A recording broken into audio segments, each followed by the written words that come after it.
Hello everybody, this is Colin and this is another one of my presentations. So again, these presentations were designed for the retirement community that I work at. Each month we have a different theme. The theme of the month that this presentation was designed for was around expressing love. So we are going to focus on heart health technologies, so expressing love for your heart related to fitness and health. All right, so just a little bit of background information before we start on the actual technologies related to heart health. Cardiovascular disease kills almost 18 million people a year around the world. So that's 31% of all global deaths. So one out of almost every three people who dies every single day is dying of something related to their heart.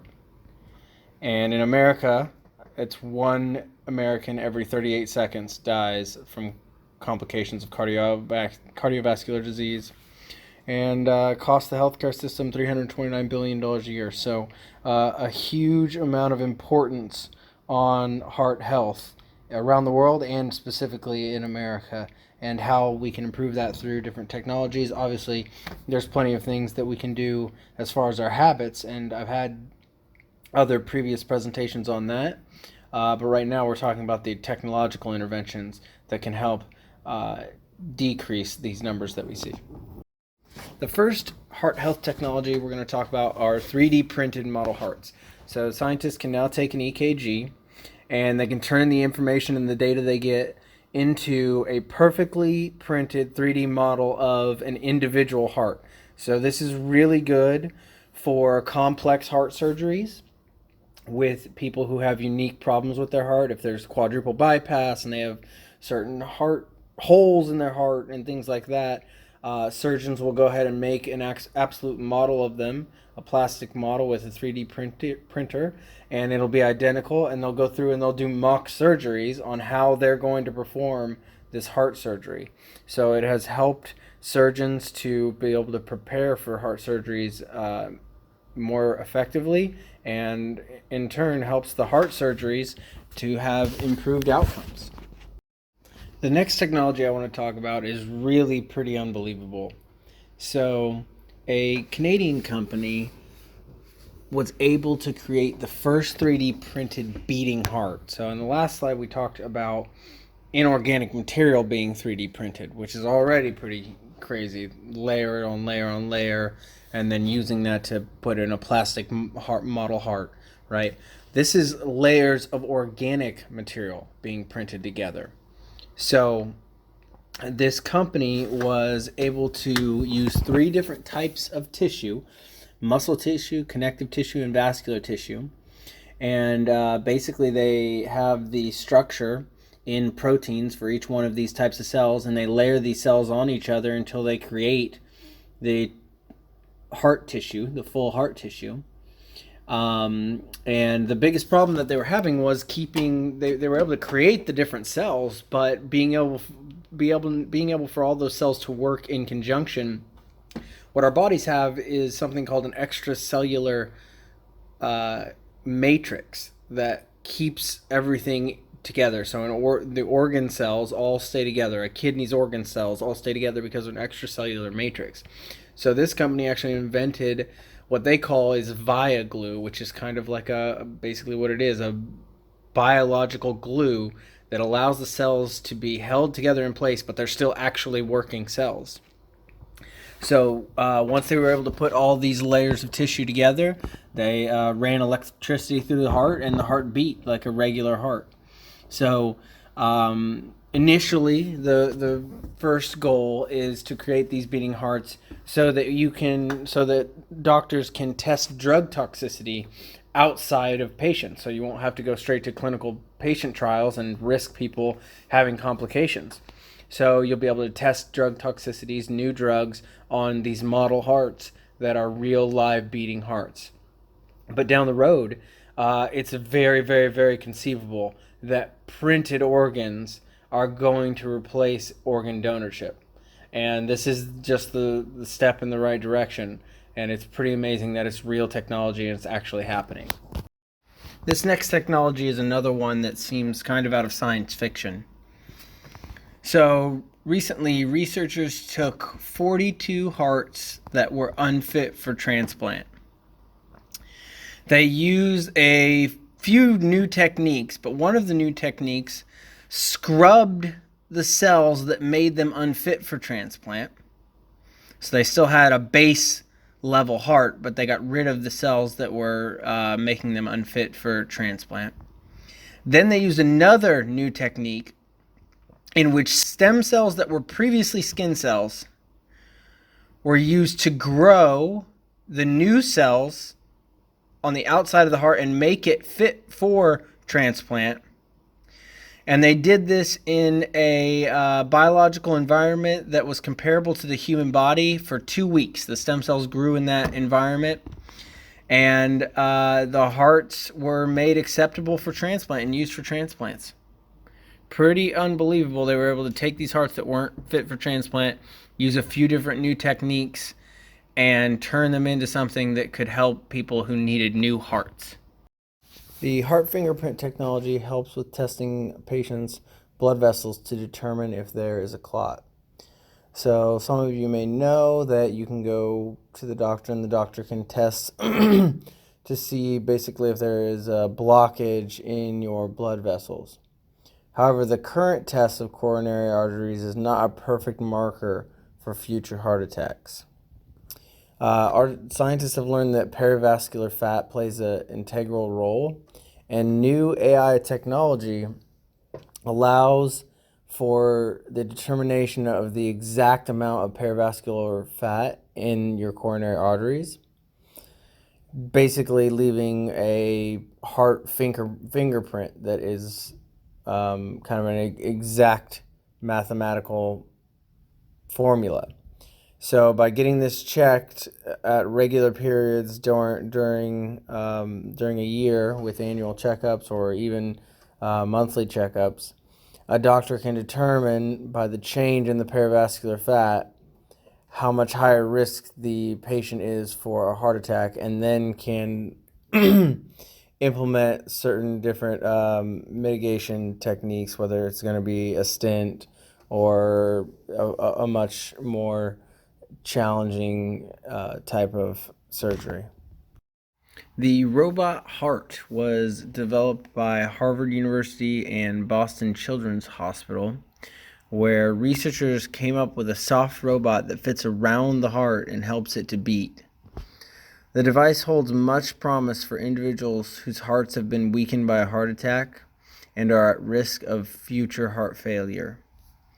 The robot syncs with the heart through a thin silicone sleeve with soft pneumatic actuators that mimic the heart's outer muscle layers.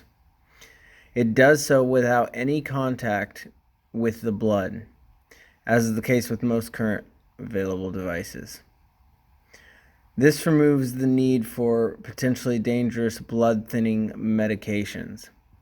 So it's basically a very thin sleeve with electrical components that when your heart does not beat correctly, it's able to manually go in and charge the heart so that it can beat correctly.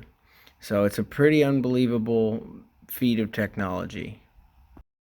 Designed by Google and its health tech subsidiary, Verily, an artificial intelligence algorithm that promises to predict heart disease just by taking one glance at a patient's eyes is starting to be developed. To build this technology, scientists looked at a database of nearly 300,000 patients and scanned it for patterns.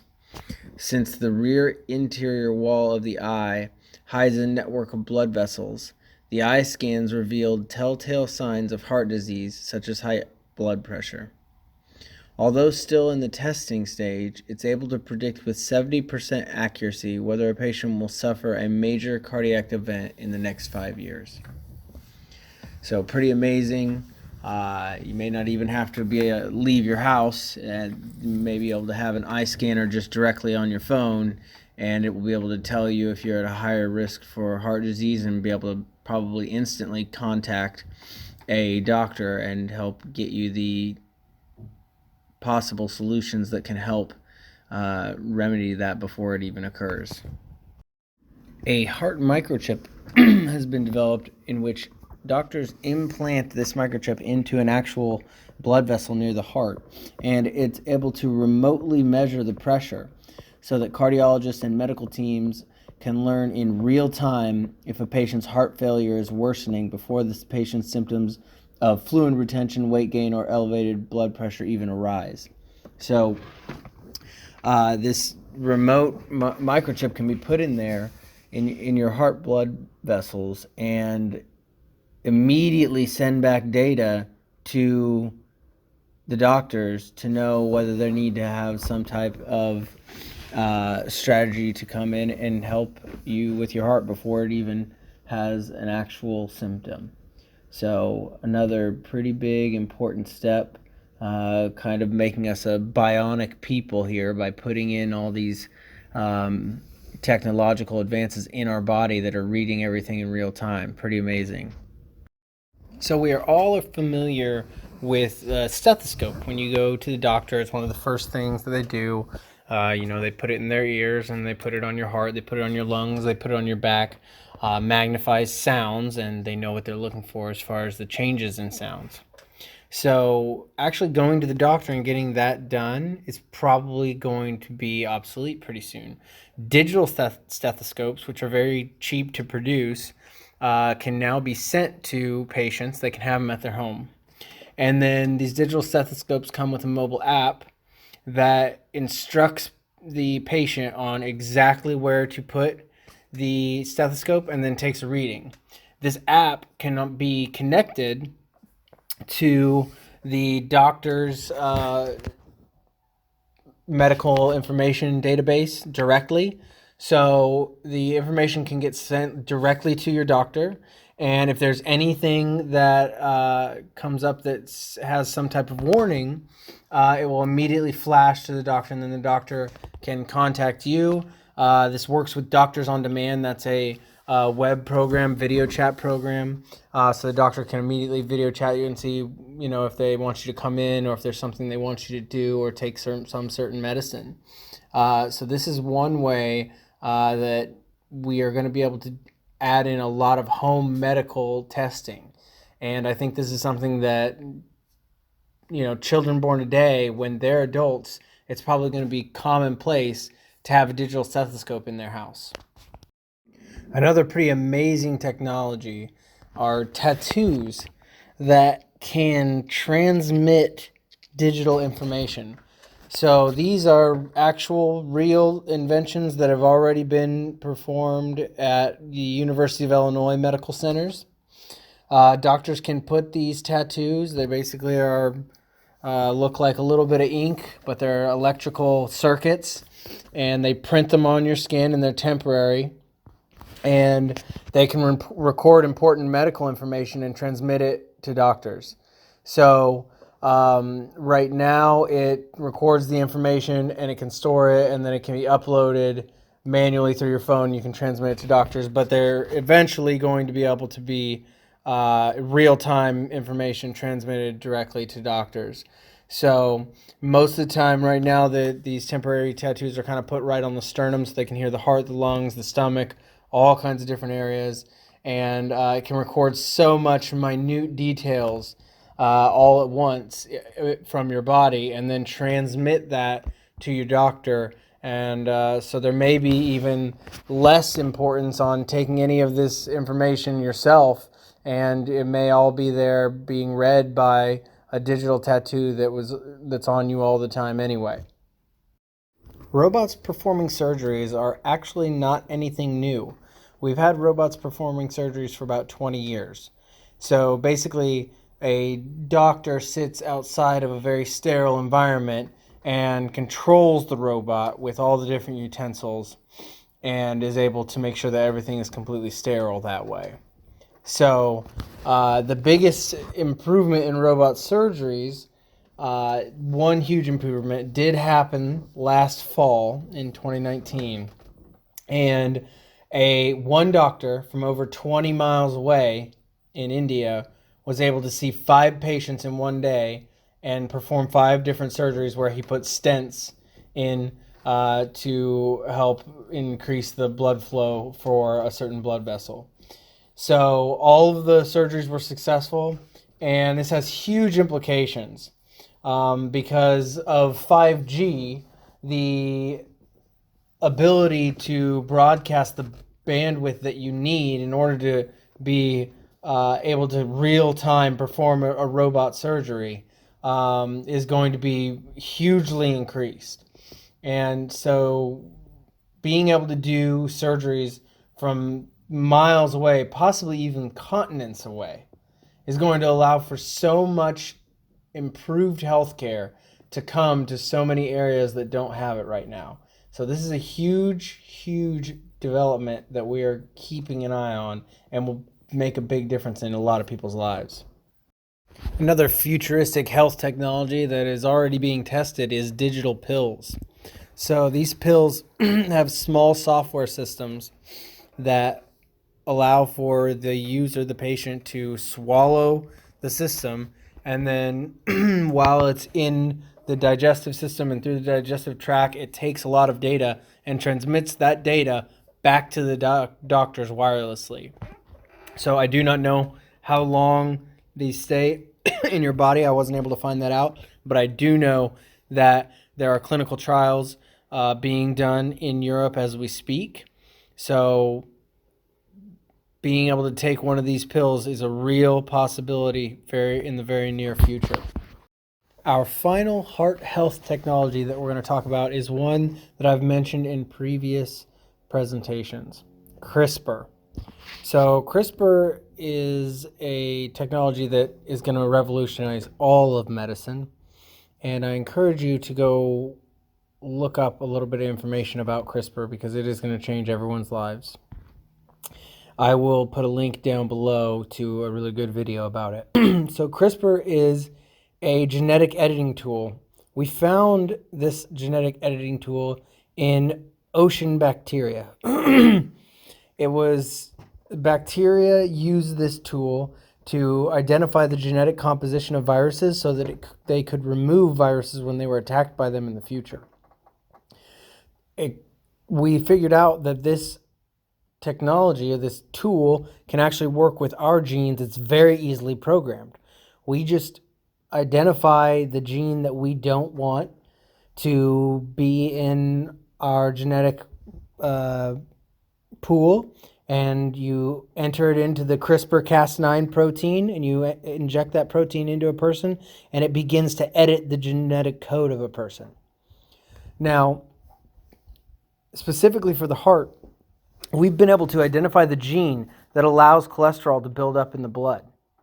So this is the gene for people who have genetically high cholesterol. So cholesterol in which you eat too many cheeseburgers or you never exercise because your cholesterol increases, that's completely different. But some people have really high levels of cholesterol that comes from a gene, and we've been able to identify that. Now with CRISPR, we can program CRISPR to go in and be able to remove and alter that gene so that those people are not at a genetic disadvantage when it comes to cholesterol. And as long as they live a healthy life, they're going to have low, normal, healthy cholesterol levels. This is an unbelievable development. It's already been tested on mice, and CRISPR itself is being tested in China currently. The United States is a little behind in the sense that we have a lot more regulations. So the Chinese are kind of ahead of us in that circumstance.